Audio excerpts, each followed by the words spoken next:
ਲੋਕਾਂ ਦਾ ਧੰਨਵਾਦ ਕਰਦਾ ਜਿਨ੍ਹਾਂ ਨੇ ਮੇਰੇ 'ਚ ਅੱਜ ਦਾ ਭਰੋਸਾ ਨਹੀਂ ਰੱਖਿਆ। ਇਹ ਜਿਹੜੇ ਇਦਾਂ ਦੇ ਰੇਡ ਨੇ, ਇਹ ਜਿਹੜੇ ਇਦਾਂ ਦੀਆਂ ਗਿੱਦੜ ਭਪਕੀਆਂ ਨੇ ਸਰਕਾਰਾਂ ਦੀਆਂ, ਇਹ ਸਾਡੇ ਤੇ ਮੇਰੇ ਪਿਤਾ ਜੀ ਸਵਰਗਵਾਸੀ ਸਰਦਾਰ ਸੁਖਜਿੰਦਰ ਸਿੰਘ ਜੀ ਤੇ 70 ਦੇ ਦਹਾਕੇ ਦੇ ਚੱਲਦੇ ਨੇ।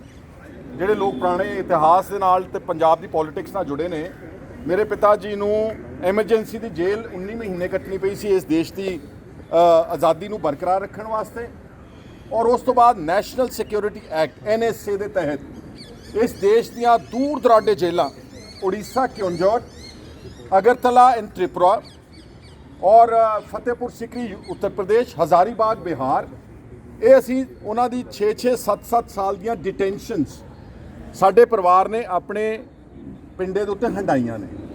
ਇਸ ਲਈ ਸਾਡੇ ਤੇ ਇਹ ਜਿਹੜੇ ਰੇਡ ਤੇ ਆ ਧਮਕੀਆਂ ਤੇ ਡਰਾਵੇ ਇਹ ਕੱਖ ਵੀ ਨਹੀਂ। ਹੁਣ ਮੈਂ ਤੁਹਾਨੂੰ ਡਿਟੇਲ ਦੱਸਣਾ ਚਾਹੁੰਦਾ ਕਿ ਇਹ ਜਿਹੜਾ ਰੇਡ ਆ ਇਹ ਕਿਉਂ ਹੋ ਰਿਹਾ ਵਾ। ਇਹ ਰੇਡ ਇਸ ਲਈ ਹੋ ਰਿਹਾ ਵਾ ਕਿਉਂਕਿ ਮੈਂ ਪਿਛਲੇ ਕਾਫੀ ਅਰਸੇ ਤੋਂ, ਬਲਕਿ ਅਸੀਂ ਸਾਰੇ ਜਿਹੜੇ ਸਾਡੇ ਨਾਲ ਸਤਿਕਾਰਯੋਗ MLAs ਨੇ, ਅਸੀਂ ਸਾਰਿਆਂ ਨੇ ਬੜੇ ਡਟ ਕੇ ਕਿਸਾਨ ਅੰਦੋਲਨ ਦੀ ਹਮਾਇਤ ਕੀਤੀ ਹੈ। ਨਵਰੀਤ ਸਿੰਘ ਕਤਲकांड ਦਿੱਲੀ ਪੁਲਿਸ ਦੇ ਖਿਲਾਫ ਡਟ ਕੇ ਚੱਕਿਆ ਵਾ। ਜੋ ਵੀ ਸਾਡੇ ਕੋਲ ਸੋਸ਼ਲ ਮੀਡੀਆ ਦੇ ਉੱਤੇ ਸ਼ਕਤੀ ਸੀਗੀ, ਉਹ BJP ਦੀ ਸਰਕਾਰ ਦੇ ਖਿਲਾਫ ਅਸੀਂ ਆਪਣੀ ਆਵਾਜ਼ ਪੂਰੀ ਬੁਲੰਦ ਕੀਤੀ ਆ। ਜਿਸ ਤਰ੍ਹਾਂ ਗਵਰਨਮੈਂਟ ਅੱਜ ਦੇਸ਼ ਦੇ ਵਿੱਚ ਹਿਊਮਨ ਰਾਈਟ ਐਕਟਿਵਿਸਟ ਦੀ, ਜਿਹੜੇ ਲੋਕ ਸੈਲੀਬ੍ਰਿਟੀਜ਼ ਨੇ ਜਿਹੜੇ ਕਿਸਾਨ ਅੰਦੋਲਨ ਦੇ ਹੱਕ ਵਿੱਚ ਬੋਲਦੇ ਨੇ, ਜਾਂ ਜਿਹੜੇ ਕੁਝ ਇੰਡੀਪੈਂਡੈਂਟ ਵੌਇਸਿਸ ਨੇ, ਉਹਨਾਂ ਨੂੰ ਧਮਕਾਉਣ ਲਈ, ਉਹਨਾਂ ਦੀ ਆਵਾਜ਼ ਬੰਦ ਕਰਾਉਣ ਵਾਸਤੇ, ਉਹਨਾਂ ਨੂੰ ਇੰਟੀਮੀਡੇਟ ਤੇ ਉਹਨਾਂ ਦੀ ਆਵਾਜ਼ ਨੂੰ ਗੈਗ ਕਰਨ ਦੇ ਨਜ਼ਰੀਏ ਨਾਲ ਸਾਰੇ ਦੇਸ਼ ਵਿੱਚ ਇਸ ਵਕਤ ਇਸ ਤਰ੍ਹਾਂ ਦੇ ਰੇਡਸ ਚੱਲ ਰਹੇ ਨੇ। ਚਾਹੇ ਉਹ ਤਾਪਸੀ ਪੰਨੂ ਐਕਟਰੈਸ ਹੈ, ਅਨੁਰਾਗ ਕਸ਼ਯਪ ਆ, ਦਿਸ਼ਾ ਰਵੀ ਲੜਕੀ ਕਲਾਈਮੇਟ ਦੀ ਕੈਂਪੇਨਰ ਆ, ਚਾਹੇ ਉਹ ਸਾਡੀ ਨੋਦੀਪ ਕੌਰ ਆ, ਚਾਹੇ ਲੱਖੇ ਸਿਧਾਣੇ ਤੇ ਪਰਚਾ ਵਾ, ਚਾਹੇ ਦੀਪ ਸਿੱਧੂ ਅੰਦਰ ਆ, ਚਾਹੇ ਜਿਹੜਾ ਸ਼ਿਵ ਕੁਮਾਰ ਇੰਜਰਡ ਆ, ਚਾਹੇ ਰਣਜੀਤ ਸਿੰਘ ਜਿਹਨੂੰ ਚੱਕ ਕੇ ਤਿਹਾੜ ਜੇਲ੍ਹ ਦੇ ਵਿੱਚ ਠੋਕਿਆ ਵਾ। ਮੇਰੇ ਤਾਂ ਹਲੇ ਰੇਡ ਹੀ ਹੋਇਆ ਨਾ, ਉਹਨਾਂ ਨੂੰ ਤਾਂ ਉਹਨਾਂ ਦੇ ਚੱਡੇ ਪਾੜ ਦਿੱਤੇ ਨੇ, ਲੜਕੀਆਂ ਦੀ ਪ੍ਰਾਈਵੇਟ ਪਾਰਟਸ ਡੈਮੇਜ ਕੀਤੇ ਨੇ, ਉਹਨਾਂ ਦੀ ਲਿਬਰਟੀ ਨੂੰ ਇਨਫ੍ਰਿੰਜ ਕੀਤਾ ਵਾ। ਇਸ ਲਈ ਅੱਜ ਦੇ ਰੇਡ ਜਿਹੜਾ ਇਹਨਾਂ ਨੇ ਬਹੁਤ ਸਨਸਨੀ ਬਣਾਇਆ, ਔਰ ਕੁਝ ਟੈਲੀਵਿਜ਼ਨ ਚੈਨਲਸ ਲਿਖ ਰਹੇ ਸੀਗੇ ਕਿ ਡਰੱਗਸ ਨਾਲ ਕਨੈਕਟਡ ਹੈ, ਪਾਸਪੋਰਟਸ ਨਾਲ ਕਨੈਕਟਡ ਆ, ਹਿਊਮਨ ਟ੍ਰੈਫਿਕਿੰਗ ਨਾਲ ਕਨੈਕਟਡ ਆ। ਮੈਂ ਤੁਹਾਨੂੰ ਸਭ ਨੂੰ ਕਲੈਰੀਫਾਈ ਕਰਨਾ ਚਾਹੁੰਦਾ ਕਿ ਇਸ ਅੱਜ ਦੇ 10-12 ਘੰਟੇ ਦੇ ਰੇਡ ਵਿੱਚ ਇੱਕ ਲਫ਼ਜ਼ ਮੇਰੇ ਕੋਲੋਂ ਉਹਨਾਂ ਨੇ ਡਰੱਗਸ ਦਾ ਨਹੀਂ ਪੁੱਛਿਆ, ਇੱਕ ਲਫ਼ਜ਼ ਕੋਈ ਹਿਊਮਨ ਟ੍ਰੈਫਿਕਿੰਗ ਦਾ ਨਹੀਂ ਪੁੱਛਿਆ, ਇੱਕ ਲਫ਼ਜ਼ ਕੋਈ ਪਾਸਪੋਰਟ ਫਰਜ਼ੀ ਬਣਾਉਣ ਦਾ ਨਹੀਂ ਪੁੱਛਿਆ, ਕਿਉਂਕਿ ਅਸੀਂ ਕਦੇ ਗਲਤ ਕੰਮ ਕੀਤਾ ਹੀ ਨਹੀਂਗਾ। ਔਰ ਜਿਹੜੀ ਉਹ ਸਰਚ ਕਰਕੇ ਗਏ ਨੇ, ਕਿਉਂਕਿ ਹੁਣ ਉਹਨਾਂ ਨੇ ਕੁਛ ਤਾਂ ਲੈ ਕੇ ਜਾਣਾ ਸੀ ਨਾ, ਖਾਲੀ ਹੱਥ ਜਾਣੋ ਰਹੇ। ਜਿਹੜੇ ਮੇਰੀ ਵਾਈਫ ਨੇ ਜਿਹੜੇ ਮੇਰੇ ਬੱਚਿਆਂ ਦੀ ਸ਼ਾਦੀ ਦਾ ਰਿਕਾਰਡ ਰੱਖਿਆ ਸੀ ਨਾ, ਡਾਇਰੀਜ਼ ਮੇਨਟੇਨ ਕਰਦੇ ਨਾ ਆਪਾਂ ਸਾਰੇ ਘਰਾਂ ਦੇ ਵਿੱਚ ਕਿ ਕਿੰਨਾ ਖਰਚਾ ਹੋਇਆ ਸ਼ਾਦੀ ਤੇ, ਕਿੰਨਾ ਸ਼ਗਨ ਦਿੱਤਾ ਲੋਕਾਂ ਨੇ, ਕਿੰਨਾ ਅਸੀਂ ਜਿਹੜੇ ਕੇਟਰਿੰਗ ਵਾਲੇ ਸੀ ਉਹਨਾਂ ਨੂੰ ਕਿੰਨਾ ਅਦਾ ਕੀਤਾ, ਕਿੰਨਾ ਐਡਵਾਂਸ ਕੀਤਾ, it's a matter of record. ਦੋਨੋਂ ਮੇਰੇ ਬੱਚਿਆਂ ਦੀਆਂ 2 ਡਾਇਰੀਜ਼ ਸੀਗੀਆਂ, ਉਹਦੇ ਵਿੱਚ ਕਿੰਨੇ ਅਸੀਂ ਲੱਡੂ ਦੇ ਡੱਬੇ ਸ਼ਗਨ ਵਾਲੇ ਦਿਨ ਅਸੀਂ ਲੈ ਕੇ ਜਾਣੇ ਆ, ਕਿੰਨੇ ਕਾਜੂ ਦੇ ਡੱਬੇ ਆਰਡਰ ਕਰਨੇ ਨੇ, ਕਿੰਨਾ ਡਰਾਈ ਫਰੂਟ ਲੈ ਕੇ ਜਾਣਾ, ਕੱਲਾ ਪੇਜ ਮੇਰੇ ਕੋਲ ਸਾਈਨ ਕਰਾ ਕੇ, ਕਹਿਣ ਨੂੰ ਇੱਕ ਪੰਚਨਾਮਾ ਸਾਈਨ ਕਰਾ ਕੇ ਜਾਂਦੇ ਨੇ। ਉਸ ਪੰਚਨਾਮੇ ਵਿੱਚ ਕਹਿਣ ਨੂੰ 10-12-15 ਚੀਜ਼ਾਂ ਪਾਤੀਆਂ ਉਹਨਾਂ ਨੇ, ਪਰ ਪਾਈਆਂ ਸਾਰੀਆਂ ਇਦਾਂ ਦੀਆਂ ਫ੍ਰਿਵਲਸ ਨੇ, ਫ੍ਰਿਵਲਸ। ਔਰ ਜਿਹੜਾ 1-2 ਗੱਲਾਂ ਇੰਪੋਰਟੈਂਟ ਫਾਈਨੈਂਸ਼ੀਅਲ ਡੀਲਿੰਗਸ ਪੁੱਛਦੇ ਸੀ, ਉਹ ਸਾਡੇ ਆਪਣੇ ਪਰਿਵਾਰ ਦੇ ਪੁੱਛੀ ਜਾਂਦੇ ਨੇ। ਤੁਹਾਡੇ ਆਪਣੇ ਬੇਟੇ ਦੇ ਨਾਲ ਫਾਈਨੈਂਸ਼ੀਅਲ ਟ੍ਰਾਂਜੈਕਸ਼ਨਸ ਹੈ ਕੋਈ? ਤੁਹਾਡੀ ਆਪਣੀ ਬੇਟੀ ਦੇ ਨਾਲ ਕੋਈ ਟ੍ਰਾਂਜੈਕਸ਼ਨਸ ਹੈ? ਇੱਕ ਮੇਰਾ ਬੇਟੇ ਨੇ, ਕਿਉਂਕਿ ਹੁਣ ਰੀਸੈਂਟਲੀ ਇੱਕ apart from practising in the high court, ਇਸਨੇ ਇੱਕ ਸਟੋਨ ਮੇਸਨ ਕੰਪਨੀ ਬਣਾਈ ਆ, ਛੋਟੀ ਜੀ ਕੰਸਟਰਕਸ਼ਨ ਦੀ, ਜਿੱਦਾਂ ਐਂਟਰਪ੍ਰੈਨਰ ਹੁੰਦੇ ਨੇ। ਹਾਂਜੀ, ਪਾਰਟਨਰਸ਼ਿਪ ਫਰਮ, ਕੰਪਨੀ ਨਹੀਂ ਬਣਾਈ, ਪਾਰਟਨਰਸ਼ਿਪ ਫਰਮ। ਹਰ ਇੱਕ ਆਦਮੀ ਚਾਹੁੰਦਾ ਜ਼ਿੰਦਗੀ 'ਚ ਕਿ ਮੈਂ ਵੀ ਤਰੱਕੀ ਕਰਾਂ। ਉਹਦੇ 'ਚ ਅਸੀਂ ਇੱਕ ਬਹੁਤ ਨਾਮਾਤਰ ਛੋਟੀ ਜੀ ਇਹਨਾਂ ਨੇ ਰਲ ਕੇ ਤੇ ਮੇਰੇ ਸਨ ਇਨ ਲਾਅ ਨੇ ਰਲ ਕੇ ਇੱਕ ਇਨਵੈਸਟਮੈਂਟ ਕੀਤੀ ਆ, ਤੇ 200 ਗਜ਼ ਦੇ ਕੋਈ 3-4 ਪਲਾਟਸ ਲਏ ਨੇ। ਉਹਦੇ ਤੇ ਉਹਨਾਂ 'ਚੋਂ ਇੱਕ ਤੇ ਕੰਸਟਰਕਸ਼ਨ ਸ਼ੁਰੂ ਕੀਤੀ ਆ, ਸ਼ਾਇਦ 1 ਜਾਂ 1.5 ਤੇ ਜਾਂ 2 ਦੇ ਉੱਤੇ।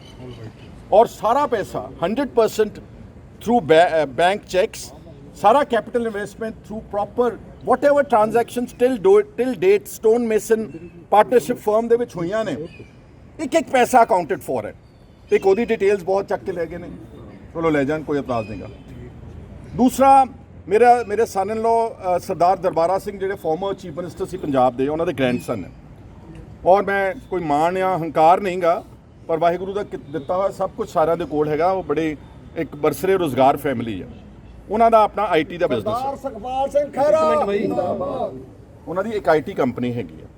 ਉਸ ਆਈਟੀ ਕੰਪਨੀ ਨਾਲ ਕਨੈਕਟਡ ਮੇਰੇ ਨਾਲ ਕੋਈ ਟ੍ਰਾਂਜੈਕਸ਼ਨ, ਤੁਹਾਡੀ ਲੈਣ ਦੇਣ ਕੋਈ, ਉਹ ਸਾਰਾ ਉਹ ਜਿਹੜਾ ਜਿੰਨਾ ਸਾਡੇ ਕੋਲ ਅਵੇਲੇਬਲ ਰਿਕਾਰਡ ਸੀ ਦਿੱਤਾ। ਇੱਕ ਨਾ ਹਾਸੋਂ ਹੀ ਨਹੀਂ ਗੱਲ ਆ, ਮੇਰੀ ਬੇਟੀ ਜਿਹੜੀ ਸਿਮਰ ਖਹਿਰਾ ਜੋਹਲ ਕਹਿੰਦੇ ਜੋਹਲ ਹੈ ਹੁਣ, ਉਹਨਾਂ ਨੇ ਇੱਕ ਨਾ ਚੈਰਿਟੀ, ਉਹਨਾਂ ਨੂੰ ਦਿਲ ਕਰਦਾ ਜਦੋਂ ਕਿਸਾਨ ਅੰਦੋਲਨ ਆਇਆ ਉਹਨਾਂ ਨੇ ਉਹਦੇ 'ਚ ਹੀ ਬਹੁਤ ਯੋਗਦਾਨ ਪਾਇਆ।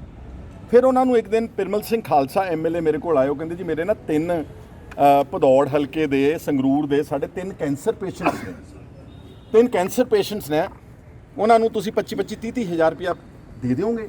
ਹੁਣ ਮੇਰੇ ਕੋਲ ਤਾਂ ਇੰਨੇ ਪੈਸੇ ਹੈ ਨਹੀਂ ਮੇਰੇ ਵੀਰੋ।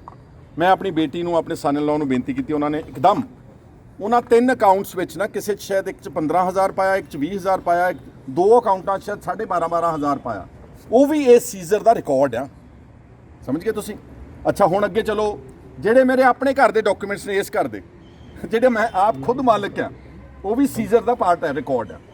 ਜਿਹੜਾ ਮੇਰੀ ਜ਼ਮੀਨ ਐਗਰੀਕਲਚਰ ਲੈਂਡ ਆ, ਉਹ ਵੀ ਇਹ ਸੀਜ਼ਰ ਦਾ ਪਾਰਟ ਆਫ ਰਿਕਾਰਡ ਆ।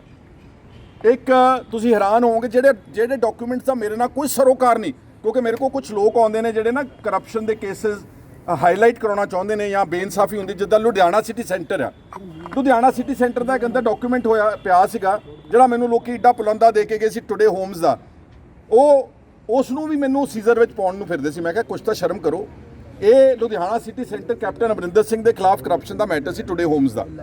ਉਹ ਸਾਰਾ ਜਿਹੜਾ ਹੈਗਾ ਵਾ ਇਸ ਵਕਤ ਉਹ ਅਦਾਲਤਾਂ ਉਹਨਾਂ ਨੂੰ ਬਰੀ ਕਰ ਚੁੱਕੀਆਂ ਨੇ। ਮੇਰਾ ਇਹਦੇ ਨਾਲ ਕੀ ਸਰੋਕਾਰ? ਖੈਰ ਉਹਨਾਂ ਨੇ ਉਹ ਡਾਕੂਮੈਂਟ ਛੱਡਤਾ। ਇੱਕ ਤੁਸੀਂ ਹੈਰਾਨ ਹੋਵੋਗੇ, ਇੱਕ ਨਾ ਬੀਬੀ ਜਗੀਰ ਕੌਰ ਦੇ ਖਿਲਾਫ ਲੋਕਪਾਲ ਦੇ ਕੰਪਲੇਂਟ ਚੱਲਦੀ ਆ। ਇੱਕ ਮਿੰਟ ਯਾਰ ਗੱਲ ਕਰ ਲੈਣ ਦਿਓ ਛੋਟੇ ਵੀਰ, ਜਾਂ ਤੁਸੀਂ ਗੱਲ ਕਰ ਲਓ ਜਾਂ ਮੈਂ ਗੱਲ ਕਰ ਲੈਣਾ। ਇੱਕ ਬੀਬੀ ਜਗੀਰ ਕੌਰ ਦੇ ਖਿਲਾਫ ਲੋਕਪਾਲ ਦੇ ਕਰਪਸ਼ਨ ਦੀ ਕੰਪਲੇਂਟ ਚੱਲ ਰਹੀ ਆ 2011 ਦੀ। ਹੁਣ ਸਾਰੇ ਡਾਕੂਮੈਂਟਸ ਘਰ ਵਿੱਚ ਆਮ ਪਏ ਹੁੰਦੇ ਆ। ਮੇਰੇ ਕੋਲ ਤਾਂ ਪੁਲੰਦਿਆਂ ਦੇ ਪੁਲੰਦੇ ਪਏ ਨੇ, ਜਿਹੜੇ ਲੋਕੀ ਡਾਕੂਮੈਂਟਸ ਸਕੈਂਡਲਸ ਦੇ ਭੇਜਦੇ ਨੇ। ਉਹਦੇ ਵਿੱਚੋਂ ਇੱਕ ਕੁਝ ਡਾਕੂਮੈਂਟਸ ਕੱਢ ਕੇ, ਜਿਹੜੀ ਲੋਕਪਾਲ ਦੇ ਕੰਪਲੇਂਟ ਹੈ, ਬੀਬੀ ਜਗੀਰ ਕੌਰ ਨੇ ਆਪਣੇ ਨਗਰ ਪੰਚਾਇਤ ਬੇਗੋਵਾਲ ਦੀ ਬੇਸ਼ਕੀਮਤੀ 100 ਕਰੋੜ ਦੀ ਜ਼ਮੀਨ 22-23 ਏਕੜ ਆਪਣੇ ਕਬਜ਼ੇ 'ਚ ਕੀਤੀ। ਉੱਥੇ ਗੋਲਫ ਕਲੱਬ ਬਣਾਇਆ ਹੋਇਆ, ਆਪਣੇ ਦੋਤੇ ਵਾਸਤੇ ਗੋਲਫ ਕੋਰਸ ਬਣਾਇਆ ਵਾ। ਉਹਦੇ ਡਾਕੂਮੈਂਟਸ ਵਿੱਚੋਂ ਇੱਕ ਡੀਡ ਚੱਕ ਕੇ, ਮਤਲਬ ਹਾਸੋਂ ਹੀ ਨਹੀਂ ਗੱਲ, ਉਹ ਇੱਕ ਡੀਡ ਚੱਕ ਕੇ ਉਹ ਵੀ ਉਸ ਨੂੰ ਜਿਹੜਾ ਸਰਚ ਤੇ ਸੀਜ਼ਰ ਦਾ ਪ੍ਰਾਪਰਟੀ ਬਣਾ ਕੇ ਉਹਨੂੰ ਵਿੱਚ ਪਾਤਾ। ਮੈਂ ਉਹਨਾਂ ਨੂੰ ਕਿਹਾ ਕਿ ਇਸ ਦਾ ਕੀ ਮਤਲਬ ਹੈ? ਉਹ ਕਹਿੰਦੇ ਜੀ ਸਾਡਾ ਕੰਮ ਹੈਗਾ ਸਰਚ ਕਰਨਾ, ਅਸੀਂ ਕੁਝ ਤਾਂ ਲੱਭਣਾ ਸੀਗਾ, ਅਸੀਂ ਉਹ ਲੱਭ ਕੇ ਡਾਕੂਮੈਂਟਸ ਜਿਹੜੇ ਨੇ ਉਹਨੂੰ ਪੰਚਨਾਮੇ ਦਾ ਪਾਰਟ ਬਣਾ ਕੇ ਅਸੀਂ, ਜਿਹੜੇ ਇਨਵੈਸਟੀਗੇਟਿੰਗ ਆਫਸਰ ਹੈ ਉਹ ਫੈਸਲਾ ਕਰਨਗੇ ਇਹਦੇ ਉੱਤੇ ਕੀ ਕੀਤਾ ਜਾਵੇਗਾ। ਲਾਈਕਵਾਈਜ਼ ਇਸ ਤਰ੍ਹਾਂ ਦੀਆਂ ਚੀਜ਼ਾਂ just to make a record, just to make it like sensational ਕਿ ਅਸੀਂ PMLA whatever money laundering act, ਉਹਦੇ ਤਹਿਤ ਅਸੀਂ ਬੜੇ ਡਾਕੂਮੈਂਟਸ ਲੈ ਕੇ ਚੱਲੇ ਆ। ਮੈਂ ਤੁਹਾਨੂੰ ਕਹਿਣਾ ਚਾਹੁੰਦਾ ਕਿ ਪਮਲਾ ਕੌਣ ਲੋਕ ਕਰਦੇ ਨੇ? ਮਨੀ ਲਾਂਡਰਰਸ, ਜਿਨ੍ਹਾਂ ਕੋਲ ਕਾਲਾ ਧਨ ਆ, ਜਿਹੜੇ ਓਵਰਸੀਜ਼ ਆਫਸ਼ੋਰ ਅਕਾਊਂਟਸ ਬਣਾਉਂਦੇ ਨੇ, ਇੱਥੋਂ ਕਾਲਾ ਮਨੀ ਪੈਸਾ ਭੇਜਦੇ ਨੇ, ਘੁਮਾ ਕੇ ਦੇਸ਼ਾਂ 'ਚੋਂ ਵਿਦੇਸ਼ਾਂ 'ਚੋਂ ਚਿੱਟਾ ਕਰਦੇ ਨੇ। ਜਿਹੜੇ ਲੋਕ 1000, 2000, 5000, 10,000 ਕਰੋੜ ਦੇ ਮਨੀ ਲਾਂਡਰਿੰਗ ਕਰਦੇ, ਉਹਨਾਂ ਨੂੰ ਤਾਂ ਛੇੜਦੇ ਨਹੀਂ ਗਏ। ਇਹ ਜਿਹੜੇ ਸਾਡੇ ਵਰਗੇ ਪਹਿਲਾਂ ਹੀ ਕਰਜ਼ਈ ਨੇ ਲੋਕ, ਲਾਈਕ ਮੈਂ ਸਵੇਰੇ ਵੀ ਕਿਹਾ ਸੀਗਾ ਆਣ ਕੇ ਬਾਹਰ ਕੇ ਦੇਖੋ, ਨੋਰਮਲ ਆਪਣੇ ਘਰ ਦੀਆਂ ਗੱਲਾਂ ਕੋਈ ਦੱਸਦਾ ਨਹੀਂ ਹੁੰਦਾ, ਪਰ ਮਨੀ ਲਾਂਡਰਰ ਤਾਂ ਉਹ ਹੁੰਦਾ ਜਿਹਦੇ ਕੋਲ ਘੱਟੋ ਘੱਟ 500, 700, 200, 400 ਕਰੋੜ ਰੁਪਇਆ ਹੋਵੇ। ਮੈਂ ਤਾਂ ਉਲਟਾ 2.5 ਕਰੋੜ ਦਾ ਕਰਜ਼ਈ ਆ।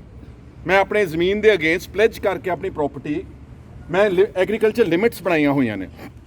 ਔਰ ਮਾਈਂਡ ਯੂ, ਜਦੋਂ 2 ਕਰੋੜ ਰੁਪਇਆ 2.5 ਕਰੋੜ ਦਾ 10% ਦੇ ਨਾਲ ਵਿਆਜ ਆ, ਮੈਨੂੰ 20-25 ਲੱਖ ਰੁਪਇਆ ਉਹਨਾਂ ਬੈਂਕਾਂ ਨੂੰ, ਸਰਕਾਰੀ ਬੈਂਕ ਨੇ ਉਹਨਾਂ ਨੂੰ ਵਿਆਜ ਭਰਨਾ ਪੈਂਦਾ ਵਾ। ਉਹ ਮੈਂ ਕਦੀ ਵਿਆਜ ਆਪਣੀ ਆਮਦਨ 'ਚੋਂ ਨਹੀਂ ਵੀ ਭਰ ਪਾਉਂਦਾ, ਤਾਂ ਮੈਨੂੰ ਕਦੀ ਮੇਰੇ ਰਿਸ਼ਤੇਦਾਰ ਕਰੀਬੀ, ਜਿੱਦਾਂ ਮੇਰੇ ਬੇਟੇ, ਮੇਰੇ ਸਨ ਇਨ ਲਾ ਨੇ ਪੈਸਾ ਮੈਨੂੰ ਲੋਨ ਐਡਵਾਂਸ ਕਰਤਾ, ਕੋਈ ਅੱਛੇ ਦੋਸਤ, ਕਦੀ ਮੈਨੂੰ ਲੋੜ ਪੈਂਦੀ ਮੈਂ ਉਹ ਵਿਆਜ ਭਰਦਾ ਵਾਂ। ਮੇਰਾ 2.5 ਕਰੋੜ ਉਸੇ ਤਰ੍ਹਾਂ ਨਾਲ ਲਿਮਿਟਸ ਦਾ ਖੜਾ ਵਾ। Now you tell me one thing, what wrong have I done in this country? ਸਿਰਫ ਆਪਣੀ ਆਵਾਜ਼ ਉਠਾਉਣਾ, ਸਿਰਫ ਸਰਕਾਰ ਦੇ ਖਿਲਾਫ ਬੋਲਣਾ, ਸਿਰਫ ਕਿਸਾਨਾਂ ਦੇ ਹੱਕ ਵਿੱਚ ਬੋਲਣਾ, ਕਿ ਸਿਰਫ ਪੰਜਾਬ ਦੇ ਨੌਜਵਾਨਾਂ ਦੀ ਹਿਫਾਜ਼ਤ ਕਰਨਾ, ਜਾਂ ਜਿਹੜੀਆਂ ਬਰੂਟੈਲਿਟੀਜ਼ ਹੋ ਰਹੀਆਂ, ਜੋ ਪੁਲਿਸ ਟਾਰਚਰ ਹੋ ਰਿਹਾ, ਉਹਦੇ ਖਿਲਾਫ ਬੋਲਣਾ, ਇਹ ਗੁਨਾਹ ਯਾਰ ਇਸ ਦੇਸ਼ ਦੇ ਵਿੱਚ। ਇਹਦਾ ਮਤਲਬ ਅੱਜ ਸਾਡਾ ਜਿਹੜਾ ਮੌਲਿਕ ਅਧਿਕਾਰ ਹੈ, ਫੰਡਾਮੈਂਟਲ ਰਾਈਟ ਹੈ, freedom to speech and freedom to expression, that is absolutely being snatched away by this government. And not only mine, like I told you before, this right of thousands and thousands of people has been taken away and their voices are being gagged. Khaira ਸਾਹਿਬ ਜਿਹੜੀ raid ਆ ਇਹ ਸਾਰੀਆਂ ਗੱਲਾਂ ਮੈਂ ਤੁਹਾਨੂੰ ਦੱਸਣੀਆਂ ਚਾਹੁੰਦਾ ਸੀ ਜੋ ਅੱਜ ਇੱਥੇ ਰੇਡ ਵਿੱਚ ਵਾਪਰਿਆ। ਹੁਣ ਤੁਸੀਂ ਕਿਹੜੀ ਲੋਕੇਸ਼ਨਸ ਦੇ ਉੱਤੇ ਜਿਹੜੀਆਂ ਰੇਡ ਹੋਈਆਂ ਉੱਥੋਂ ਦੀ ਇਹਨਾਂ ਦੇ ਵੱਲੋਂ ਕੀ ਕੁਝ ਜਿਹੜਾ ਹੈਗਾ ਕਿੱਥੇ ਰੇਡ ਹੋਈਆਂ? ਸਾਡੇ ਦਾ ਫੋਨਸ ਉਹਨਾਂ ਨੇ